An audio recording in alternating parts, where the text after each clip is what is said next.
Beibhinn Parsons on the show today. She made her debut for Ireland back in 2018 when she was 16 years old, 7 years on, age 23. She's had her fair share of ups and downs, but there is a World Cup on the horizon. In just 2 months' time, Ireland will play Spain and Japan at Franklin's Gardens, and then New Zealand in Brighton in their World Cup pool. And I guess the sense is they're on the up and they're circling a World Cup quarter-final win. She plays sevens as well, as you know. She has speed, lots of speed.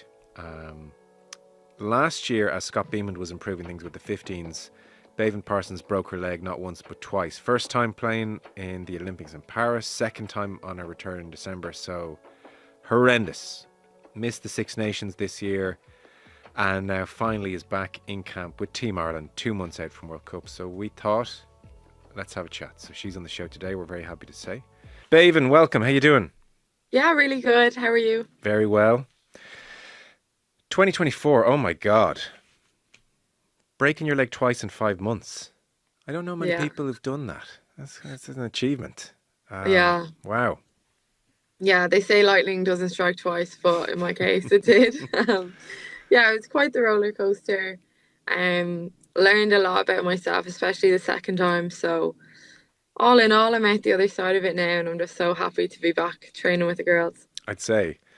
Not to make you relive it all in like granular detail, but Olympic Games, August in France, this amazing party. Everyone's having a great time. It's like such a great thing to be a part of, and, well, snap, I suppose, unfortunately. What happened? Yeah, literally like that. I heard a snap, and I sort of thought to myself, oh my God, I hope I'm not injured. It was during the quarterfinal against Australia, and I just got a bit of an awkward tackle, and I landed and twisted and heard this big snap. And I sort of, with adrenaline or delusion, I don't know, I got up and the physio came on, and I was like, no, I think I can play on. And she was like, I really don't think that you can.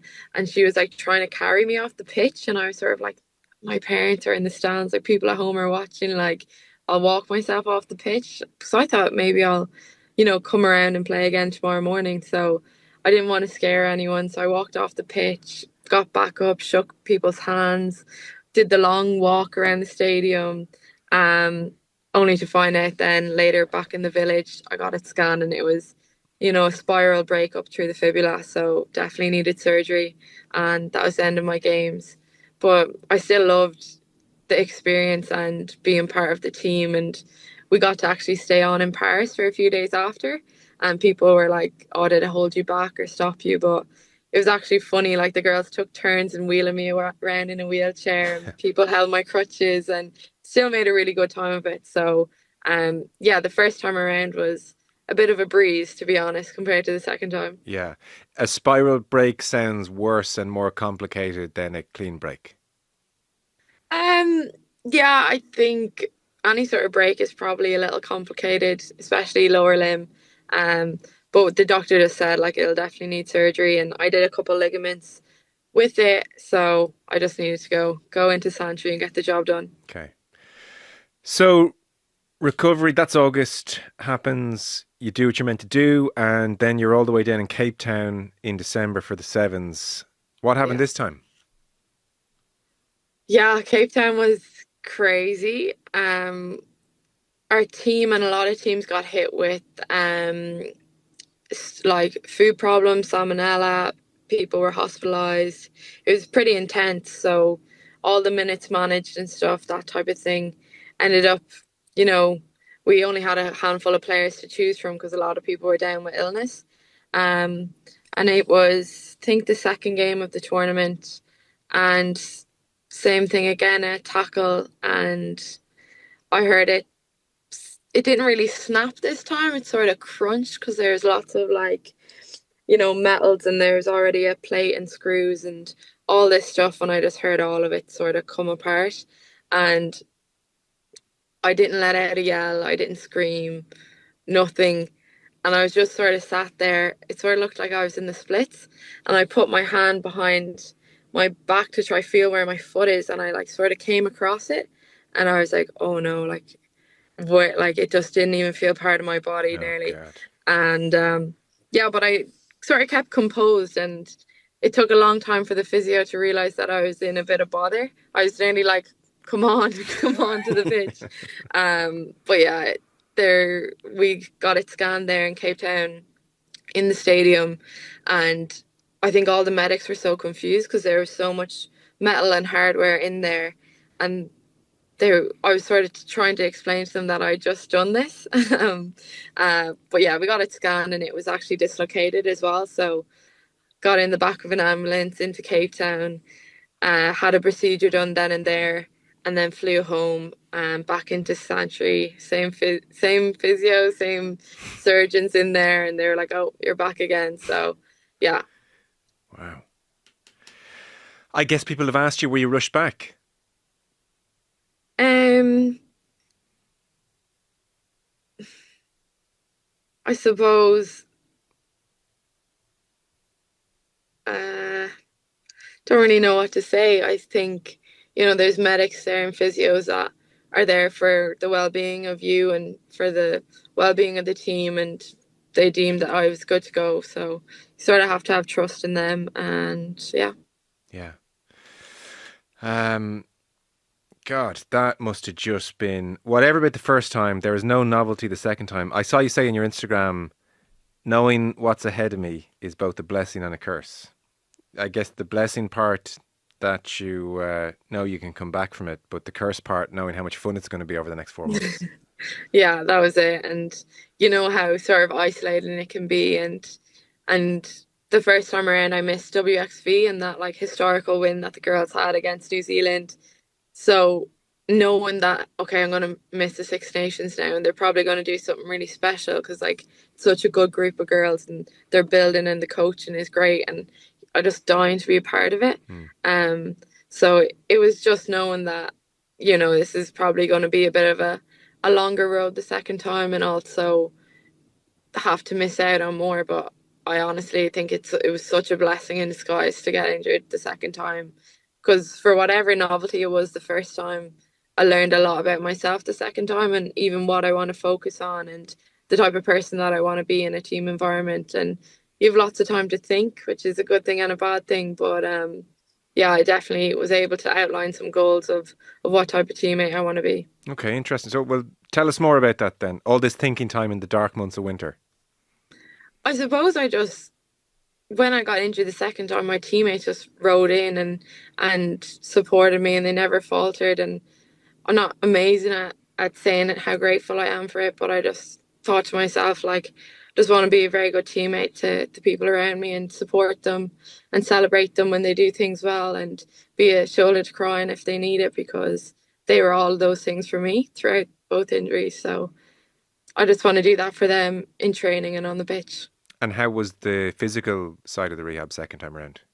Yeah, it was very intense. I started off doing a completely different sort of approach the second time, and I think I've come back a lot better than the first time. I I mean, had to use, not to state the obvious, I hope so. yeah, I hope so too. Um, yeah, I used like hyperbaric chambers as well, because there's a good bit of cartilage damage, Okay. and I found them very useful. And then just had a completely different approach with Ed Mias. He's a brilliant physio here in the RFU, um, and he's just phenomenal. Like, he thinks of so many different ways to do things, and he had me running in the hydro because I couldn't weight bear completely on it. So lots of like hydro sessions. He used all different types of equipment and occlusion cuffs and all, like, so many things I didn't even touch on the first time around. Okay. And he's just such a good physio. He looks after you as a player, but more importantly as a person first. And I definitely needed that. It's no fun and games the second time around. So he was really, really good. Well, I guess the second time around, everybody's on high alert. And it's not to cast aspersions, obviously, on first time around or rush back or what was done. But I would think second time around, you very much included, must sit down and say, okay, everyone, this is serious, serious. What can we throw at this now to get this right? Because this can't happen a third time. Yeah. Yeah. Um, I'm sure it crossed your mind as well. Worry when I heard the second one was, God, Beibhinn, that turn of pace, that sharp step, the speed, is that going to be damaged? It can happen with an injury sometimes. How are you feeling in that respect? Because it's such a big part of your armory.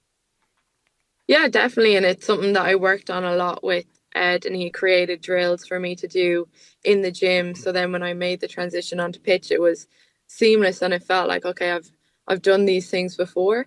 I need to give myself a bit of grace as well and allow myself to build into it. Like I do want to be, come in straight off the block and be where I was when I left. But yeah, it does take a bit of time, but I'm definitely getting there. And we've done so much work around all of that stuff, COD and speed and Mm. all of it. So yeah, we've tried to not leave any stone untouched. COD is a fancy way for you saying change of direction, is it? Yeah, Okay, yeah, is that how they talk in the high performance center? yeah. That's how they do it. So are you back on the grass playing rugby, all that kind of stuff now? Yeah, back in training. We're in our third week of our preseason, and I've been in everything, not modified at all. Got Great. to do my first little stint of live as well, which was a little bit terrifying, but I got through it. So yeah, it's been going well. Well, I guess that terrifying thing is very, very normal, especially when the breaks have happened in tackles. Any sports person, when they're coming back with an injury, they will always talk about just the psychology of minding yourself a little bit, and you almost need to be tackled or dunted in a way where you're not expecting it or not brace for it, and to realize, okay, I came through that. I'm actually not made of glass. I'm okay. Yeah, that's it. It's getting tackled and sort of checking is everything still attached, and then being like, yeah, no, I'm fine. And Mm, and you have to coach yourself through it and stuff like that. And it is definitely is yeah. challenging coming back from an injury, and you do need to sort of just acknowledge it, like acknowledge the feelings and that they're normal. And know that like the blessing of doing it twice is knowing that I did all this before and I got that confidence before, so I can get it again. And have you had to say to teammates, hit me, tackle me, come on? Or are they meant to go easy on you at first? No, I all bets are off. Like when you're back on pitch, you're declared fit, and that's the way I look at it. I don't want to be, wrapping myself up in cotton wool. If I'm back, I'm back. Okay. What was the experience like during Six Nations watching the games? Um, yeah, I think like I live with some of the girls, so you're just cheerleading them and Right. and you're getting all the I was actually lucky enough to be involved in camp, so I got to be in the meetings and still learn what they were learning and analyze teams and stuff. So I still very much felt a part of it.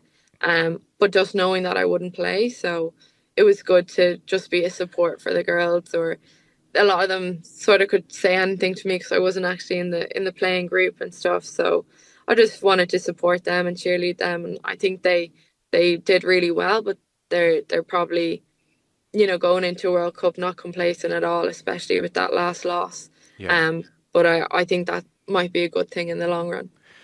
Yeah, it kind of the team are in such an interesting place in that respect. The last couple of years, very very tough, real low points. Scott Beeman's arrived, and we've seen significant improvement, and there was huge expectation this year, and then the opening game a little bit sticky, but then things went very well, and we were getting excited, and then the last game was a little kind of bit of hold your horses.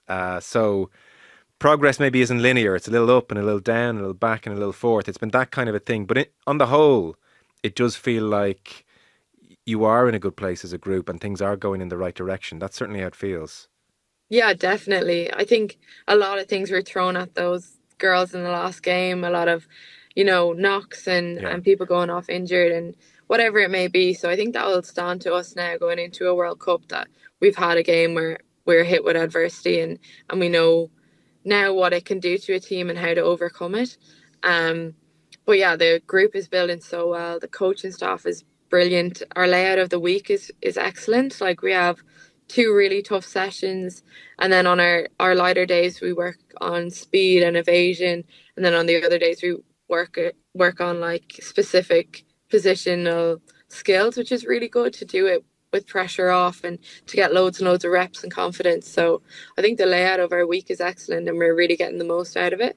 And there's a really nice vibe in camp. Like it's just very, people are bubbling with excitement and just want to learn more and take on more. Yeah. I guess a World Cup will do that, won't it? Yeah. Um, where is your head at in terms of life at the High Performance Centre and the coaching and that lifestyle versus going over to England and playing more competitive games at a higher level? Dorothy Wall. went recently-ish to Exeter, I'm sure you'd be welcomed with open arms over there. I don't know, does Scott Beibhinn encourage you all to go, or does he want you at home where he's a bit more control over your preparation? What's your head at in terms of your rugby future in that regard? I think you have to admire the players that go over. Like, it's a big ask. They travel back and forth in between camps, and they play week in, week out, and you can see by them that like the improvements can be massive. So I think it's something that you really have to admire and applaud those girls, because it's a big leap to do something like that. Um, for me, I've always been based in Ireland, and I do love it, and I think I get a lot out of the training here. Um, I suppose that's a question that you'd have to ask Scott, where's his head at and what he wants his players to do. Um, but yeah, I think you have to applaud those girls that choose to stay and some that choose to leave. It's personal preference. Yeah, and are you open to it if a call came, right club came, or fairly content and happy to stay put? I think I'd have to see how I feel at the time. Yeah. Yeah. I guess you can only judge on its merits. It's a tough hypothetical to throw at you. And you probably Mm. don't want a giant headline saying, Beibhinn Parsons, I want to leave the country. Yeah. Something I want to ask you about with the team, and it maybe ties in with the amount of competitive games players are getting, is that I think back to the 24 Six Nations and even games like the defeat to Italy at the RDS. Hmm. I think you played in that game. And there were like basic errors that feel beneath the team. Drop balls, handling, like these kind of things that on an individual level you'd say, oh look, that can happen. But when it happens a lot across the game, it adds up and Italy win the game, and you know you're not going to improve as a team if that's happening. And then the first game of this year's Six Nations, which I know you weren't part of, but again there were loads of handling errors in that game. But then that improved dramatically for the rest of the championship.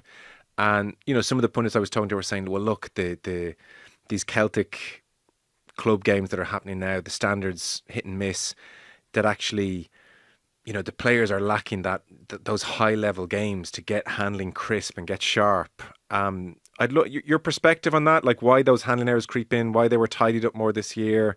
What do you put it down to? Yeah, I think it all comes back to training identity and how you train and in the week to week, how what's your standard, and I think week on week we're improving and the bar is raising, and we talked even today about like our backfield and what's our percentage errors and how we're going to reduce that as the weeks go on. So things are getting very honed in on, and we're putting a spotlight on certain areas. And I think when you measure things like that and you have stats to back it up, and you can see if certain drills are improving you, or how you can really trace things back to the root cause. So I think just with the more training and the more time we have together, those errors are going down and execution is going up. Yeah. How do you like the cadence of the World Cup? Japan first, Spain second, and then final group game against New Zealand. Do you like that route? Do you want New Zealand out the gap? What do you make of the draw? Each game is as important as the next. Like, we know we want to get to a quarter final and beyond. So, Japan and Spain will be looking at us as their must-win game, the same way we're looking at them like that. New Zealand, the girls put up such a good fight against them, got the victory. So we know anything can happen, and they're a brilliant team, but so are we, and we're still on the upward trajectory. So each game is as important as the next. It's literally just going to be first game to win. Yeah. Go on to the next, go on to the next, and yeah, I'll have them in any order. You've the first two at Franklin Gardens, which is like a great venue. Have you played there before? No, I don't think I have. Yeah, sorry, I haven't either. I'm assuming. I'm saying it's great. On TV, it looks great, kind of historic, traditional ground. And then down to Brighton for New Zealand. Yeah. I'm presuming big Irish contingent in the stands. Like, this is as close to a home World Cup as we're going to have for a while. Just so exciting. Really is. Are you like lots of friends, family, all going over? Yeah, they are. I think everyone's sort of crossing their fingers and their toes. Like, I know the vibe I'm getting from my family are they're all a little bit nervous. As in, But yeah, I don't you think dare get injured, kind of thing. yeah, I think so. Um, but yeah, no, people are so excited, and they're booking off until quarterfinals, semifinals, finals, just in case. So yeah, there is a bit of expectation, and people just really want to root for you. But It's brilliant that we're getting so much support, and people are really behind us this time. And I feel like they know the players more than ever now, Yeah. and they can, instead of having your one or two or three that people know, they have their favorite player, and it could be different to the girl next to them, and they have it for a specific reason. And when we have our games, our home games, and we actually get to talk to the young girls that come out to us, their parents or family members or whoever it may be, um, they're they're so invested, and it's lovely. I feel like that has been a massive change over the past few years. Yeah, there's a cool relationship with the players and the crowd. Um, it's the same actually, probably the soccer team, where it's just very relaxed by comparison with the men, and you're signing autographs, you're chatting. It's a real like uh,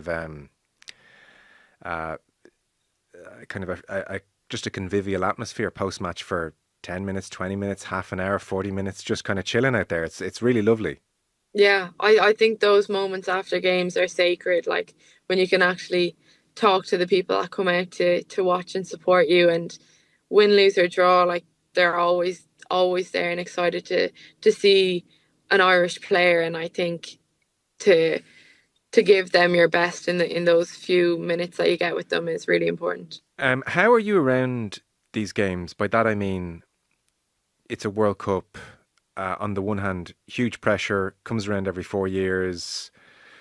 This, it's such a great opportunity for the team. Versus, all my friends are here, my family are here. There's color, there's atmosphere. Like in 50 years' time, I'll remember these days as like the best days of my life in some respects. Where are you in terms of soaking up the atmosphere, allowing yourself to enjoy it? Versus, some players might need, I need to shut all that out so I can just concentrate on job at hand. I think the Olympics was a brilliant, scenario for me to go through to see how I want to behave on these mega sporting events. And I think I went into the Olympics being like, I just want to really soak this in and get every inch of it, because as much as it's a proud moment for yourself, it's so incredibly special for your family as well. And I just remember being like, I want to absorb all this to be able to tell them about it, and to really be present. And I think major sporting events have the ability to really make or break you. And I think if you take it in for everything that it is, you can, you know, make that 50-50. Or like, I just think you get the bounce of a ball when you really embrace an occasion. And that's the way I want to go into the World Cup, is being present with my teammates, being as good of a teammate I can be to them, and just really enjoy the experience. I suspect that's the best way to do it. Trying to block it all out is difficult, and you can't really block it out. Yeah, I don't think I'd go searching, what people are saying about me after a poor performance or anything like that. Like, there's parts of it where you want to avoid. Um, but yeah, I think it's going to be incredible. Your family are coming over, and they just want the best for you, your friends, fans, everything, your teammates. Like, you're getting to live this experience together. So it would really be an injustice if you didn't take it all in. Yeah, for sure. It's mad to think. So you're 24 now, going 24 this year? 23, yeah. 23. Okay. Um, you're like a what? 2018. You're a 6-year veteran at this stage, which is kind of mad at 23. Yeah, I feel like I'm only getting started, to be honest. I've had a few bumps in the road on the way, so just want a clear run at it now for the next six. Kind of insane to think now of you playing at 16. I mean, to think at your age what you'd make of a 16-year-old being thrown in now. Yeah, I do think about it the odd time when like a young girl comes in, and I'm like, oh my God, they're so young, like they're 19. And then I'm like, oh wait, like I'd played a good while when I was 19. So, but the games come on a lot. I don't think you could throw a 16-year-old into it now. Right. Um, yeah, I think a lot of things have changed. So it might sound crazy in this day and age, but I don't think it was too bad back then. Yeah, maybe that's a fair point. Like there is, it's rapid at the moment, isn't it? Mm. And I was talking to Emer Considine, and she said this on the TV as well, so I'm not breaking ranks, but she was around a little bit last year in camp. She was effusive and positive and thrilled with how things are being done now. Really rates the coaching staff, really loved the attitude of people higher up in the RFU, like there was a day of a photo shoot. They didn't just show up and get out of there. They stayed and talked to people and showed a real interest. And there was she's, I suspect it must cross her mind, God, I wish I'd had this for the bulk of my career. But she certainly felt things are really being done the right way now. Yeah, and I think the fact that I've been in it for a while, I can really see the growth, and it's just like a snowball. It's all going in the right direction. It really is, and like as it should be. Like the girls that train here day in day out, like they really do put their best foot forward, and they want to do nothing but be, a very good Irish international and do their country proud. So when given the resources, like we do improve, and I think everything's going in the right direction. The coaching staff is amazing. The girls themselves are putting everything into this World Cup. And yeah, I would have to second everything that Emer Constantine said. Any interesting guest coaches or guest speakers dropping in recent times that made an impression on you? Um, I Any recent speakers? We've had a few. I think who's impressing me a lot right now is Larissa Muldoon. She's sort of coming in and being like a skills coach for the backs. And I think we're seeing massive gains from having our sessions with her. She does a lot on aerial skills, kicking, catching. Um, so I am really, really impressed with her and the sessions that we do with her. Yeah. And have you plans to get like Bono over for the World Cup and stuff and play like all the lads do? Is any of that stuff being talked about? I don't know, maybe in the background. I'm not sure if Bono is coming over, but yeah, that would be unreal, but I'm not sure. Okay, we'll put a word in. Yeah, I do. What's as a final kind of broad topic, life away from rugby? So I guess you like most are you're not going to retire a billionaire from playing professional rugby, so you need to make plans for your career and think about all that kind of stuff.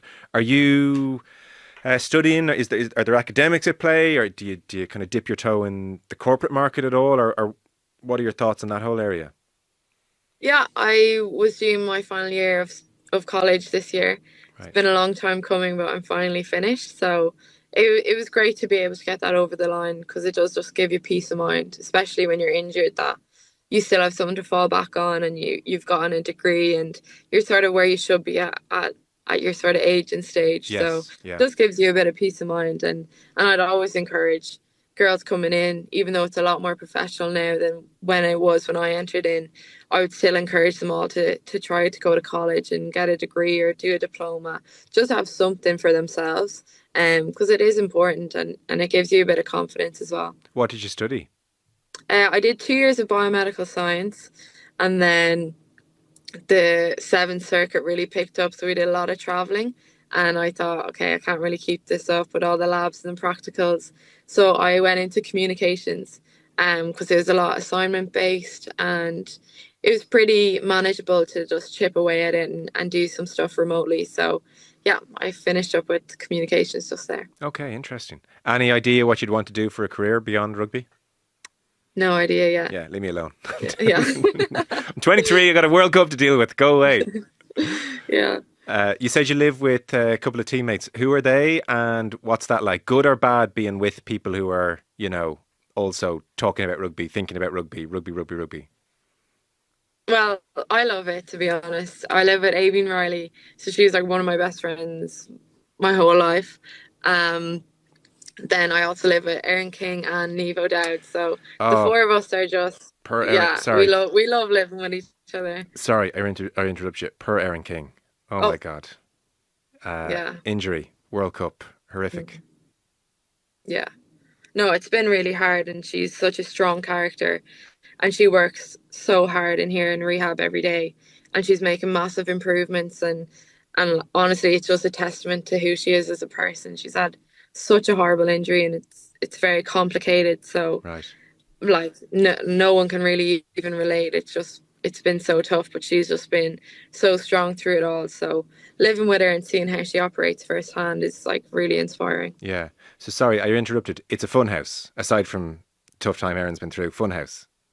Yeah, it definitely is. And Funhouse, Neve O'Dowd is like recovery queen. So she has like, we have like Norma's game ready, and like we just sort of rotate around like that while we watch TV and stuff like that. Um, but yeah, no, it's a really fun house, and we really look after each other as well. And Yeah. And is it like rugby on TV every night? No, not always. A lot of the time it's just tea and chats, to be honest. Okay, that's the way to do it. Yeah. Well, listen, you sound like it's been tough 18 months, but you seem like you're in a good place. And touch wood, it's what? How many months now to August? Oh my God, 2 months. It's here. Yeah. Wow. Yeah. Yeah. Okay, amazing. Well, listen, thrilled you're back, and fingers crossed. Have a great World Cup. We hope we might talk to you after it, maybe Yeah. after the final, when all the rest. But it's great to see you back and training well, and exciting times ahead, which is brilliant. So, Beibhinn Parsons, real pleasure. Thanks so much. Thank you, Joe. See ya.